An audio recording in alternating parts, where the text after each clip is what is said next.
Statistically, Ferran Torres stands out as one of the most undervalued forwards in Europe, not just this season but over the last few seasons as well. And so in this second episode of my bargain mini-series, the first episode will be linked in the eye above, I'm going to analyse why I think he'd be the perfect Marcus Rashford replacement, suiting Ruben Amorim's system in multiple different roles. You're going to see how Torres' goal-scoring output compares favourably to players like Kane and Mbappe, his intelligent movement and clinical finishing, through analysing examples against Betis and Valencia, where he ranks in comparison to someone like Xerxes in terms of chance creation and link-up play, whilst also considering how he could complement players like Cunha and Mbumo. But before I come on to analysing Ferran Torres in particular, let's go over the financial breakdown for the 4 bargains that I suggested United sign this summer. So Antony leaves for between 32 to 35 million, Dwight McNeil signs for around the same, get in Nasiri from Fenerbahce and try and send Højlund the other way, either with a swap deal, on loan or permanent, both valued at around 30 to 35 million. Rashford's gone to Barcelona on loan with an option to buy. Propose the same for Ferran Torres, £8.5 million salary paid, £5 million loan fee with an option to buy for maybe around 26 to 30 million pounds. Sancho likely joins Juventus for around 21 million, including the last year of his salary being subsidised, and you can then bring in Adama Traore from Fulham. He's 30 in January, got 1 year left on his contract, so he'd probably cost around 7 to about 9 million pounds. With rough estimates, that would total 38 million pounds off the wage books, with 24 million coming in, saving 14 million pounds on salaries, with 5 to 10 million pounds in the green for transfer fees. This then leaves you with the Garnacho money, probably about 50 to 60 million pounds to spend on the midfield. Ederson would be my top target, but cheaper options could be Kamara or Thuram for around 10 to 20 million pounds less, potentially also allowing United to bring in someone like Hayden Hackney. But you might ask, do Nasiri, McNeil, Torres and Traore actually improve the squad, or is this just a simple cost-cutting exercise? Well, as I said in the first episode, I think they improved the squad significantly. But before I come on to Ferran Torres, if you do want to check out any cheap, good quality football jerseys, go over to jerseyfifa.co. They've got a variety of different current season and retro jerseys, including the new season Manchester United releases for the upcoming season. They sent me over this new season Manchester United shirt with Bruno Fernandes on the back,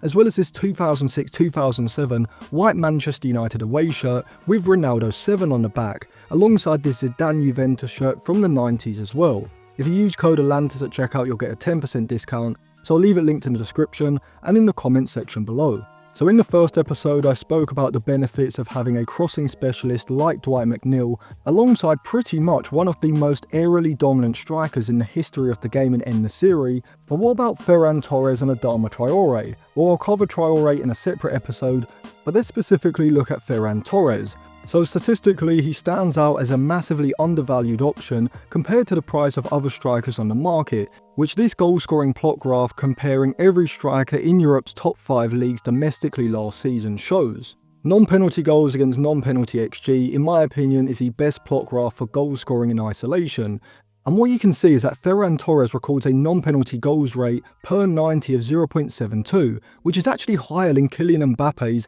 at 0.69, which is still highly impressive, despite Torres playing around 40% of Mbappe's minutes. Now, Torres is overperforming his non-penalty XG by what I would consider an unsustainable rate, a 0.30 per 90 overperformance. However, both from the eye test and statistically, you can see that Ferran Torres is a technically astute and clinical finisher, who in both the Champions League and La Liga over the past 2 to 3 seasons has not only been consistently overperforming his non-penalty XG, but also recording a high non-penalty XG rate in each of those seasons and competitions as well. And to be fair, even when looking at his non-penalty XG from last season in isolation, he still records a rate close to Harry Kane, Ademola Lookman and Ollie Watkins. And this is why I think Ferran Torres at just 25 years old has the potential to develop into an elite level centre forward, with these eye test examples that I'm about to show you, showcasing his intelligence, speed of thought and elite level finishing ability. In this example against Real Betis, as Rafinha is about to be released down the left side, you can see Ferran Torres is sitting high and central alongside the 2 centre-backs. When Rafinha is released and Torres is moving into the box, look at how he peels off as if he's going to run in behind the defender, but when Rafinha gets into crossing position, we see that it was just to drag the centre-back over, opening up the space in front. Ferran Torres then is able to use his speed to accelerate goal side, meeting the cross first time, and powering it near post to beat the keeper. Another example of his speed of thought and movement to get in behind the two centre-backs and finish first time came for his first goal in his hat-trick against Valencia, where once again he is positioned high and central between the two centre-backs. He's able to time his run in behind them immaculately, having the pace to get goal side, and then once again he's composed and clinical with the first time finish, this time placed perfectly into the far bottom corner. For his second and third goals in this game, we can see how Torres' positional versatility and movement could complement both Cunha and Mbeumo in the front three when they drift inside. Rather than darting between the two centre-backs, this time he spins between the centre-back and full-back, stretching the defensive line horizontally, but this time he doesn't receive the ball, but his instincts keep him in close proximity to the penalty spot, but also situated in a position where he's able to react and move onto the ball rather than having to control it statically, and we see it here as he pounces on the rebound off the post, striking it cleanly low and hard into the ground, and it goes into the net. His third goal shows even more fluid interplay. This time, rather than sitting high and looking to break in behind, he's actually dropped off and is holding a quite static position, with Rafinha being the one to make a run into a central position. When Torres receives a layoff from Rafinha, this is where his quality can be seen, as look how quickly and efficiently he's able to manipulate the ball to work a shooting angle on the edge of the box. His body positioning makes it look like his first touch is going over to his left, but instead he stops it dead, sending the Valencia defenders over to the left side of his feint, with his next touch setting up the shooting angle, for him then to fire low and hard across the goal into the far corner. Ferran Torres' movement, pace, offensive instincts and ability to create shooting angles via his ball manipulation, combined with his clinical finishing off of either foot from various different positions, in my opinion gives him all the attributes needed to be a potential 15 to 20 goal a season Premier League striker if he's deployed optimally and given enough game time. But before we detail how he would fit into United's attack alongside Cunha and Mbeumo, alongside another centre forward like in the series, let's examine the rest of his game, which is remarkably complete. See, against vertically and horizontally compact defensive shapes, Ferran Torres offers both pace in behind, as well as the ability to receive the ball between the lines. His technical quality allows him to link play efficiently with quick 1 and 2 touch passes, much like Xerxes, but unlike the Dutchman, Ferran Torres does have the capabilities to turn with the ball when there's space behind him and drive forward quickly into the open space. He's also a far superior creator, capable of delivering curling crosses from the left, lofted through balls over the back line, or clever reverse passes in and around the box. But to me, what makes Ferran Torres such an appealing signing for United this summer is his versatility across the front three. In build-up, whether he's a striker or an interior forward, he's capable of dropping deep to connect play before having the pace to turn quickly and rejoin the attack, something that Xerxes struggles with. In midfield zones, he excels in quick combinations either centrally or in the half spaces, and in the final third his movement, whether darting in behind centre-backs or exploiting gaps between the full-back and centre-back from a wider position, paired with his finishing and creativity, makes him a constant dual threat in the final third. And we're able to see Ferran Torres' chance creating and ball progressing value statistically by looking at these three plot graphs. The first one is non-penalty XG plus expected assists against progressive actions per 90.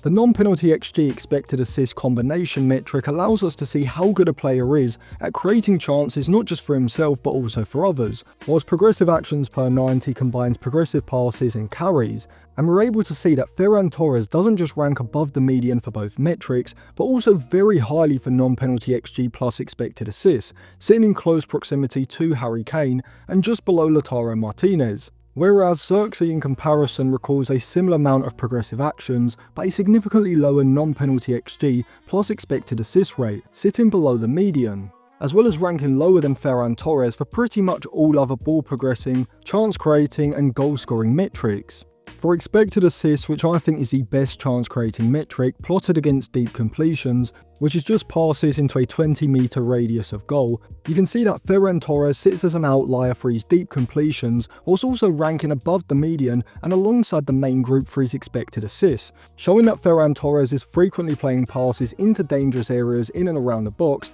as well as being a significant chance creator as well. Xerxes on the other hand sits below the median for both in the bottom left quadrant. But when we look at ball carrying frequency against successful dribbles, this plot graph shows that neither Xerxes or Ferran Torres are high volume ball carrying strikers, a trait that Ruben Amorim does appear to prioritise in a striker. However, what I would say is that from the eye test, I do think we can see that Ferran can effectively run the channels in build-up, definitely being able to offer pace in behind and carries up the pitch, with a reason for his lower ball carrying output likely being his role at Barcelona, where he's used more for link play in tight spaces, higher up the pitch, being used on the transition and with direct passes in behind less often.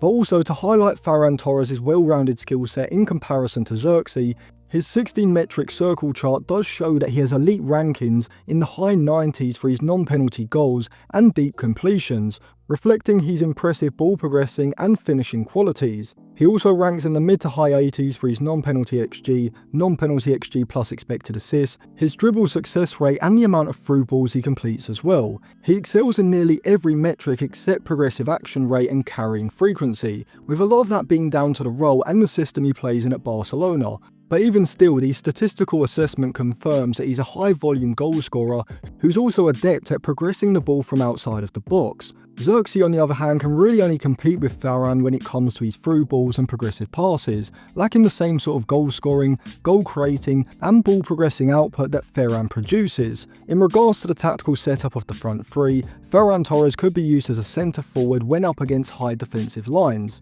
with him being able to provide the same sort of intelligent speed of thought and movement, alongside the composure and clinical finishing ability that we saw from the examples against Betis and Valencia, being a stylistic alternative to En-Nesyri, whose lack of pace and aerial dominance makes him significantly more effective against deeper defensive shapes. Now in the front three with Mbeumo and Cunha either side, unlike with Xerxes or En-Nesyri, Torres' winger-striker hybrid skill set will allow for greater positional interchange between the three, maybe with Ferran dropping deep initially, before spinning out to the left, running into space created by Cunha drifting infield, looking to receive the ball to feet, whilst Torres' ability to drop off and receive the ball to feet and link play can also work to drag a centre-back high, potentially opening up space for Mbeumo and Cunha to make diagonal runs into, looking to break in behind into central goal-scoring positions, increasing the frequency at which they're able to receive high-value shooting opportunities, compared with playing alongside a more advanced forward who isn't going to drop deep and instead themselves is going to be looking to break in behind,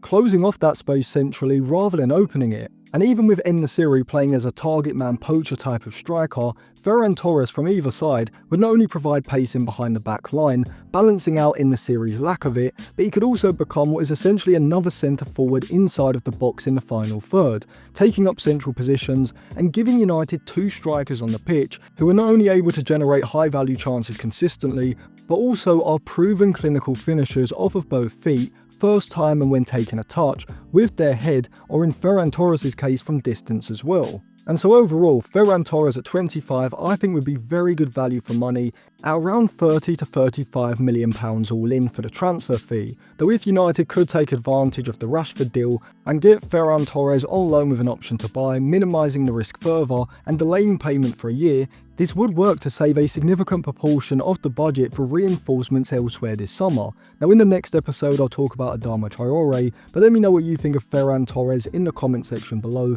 And if you want to check out any cheap, good quality football jerseys, go over to jerseyfifa.co. You can use code Atlantis for 10% off. I'll leave it linked in the description and comment section below. And if you want to check out any of the plot graphs or any of my articles, you can get a 7-day free trial. So I'll leave my Patreon linked on the end screen now as well.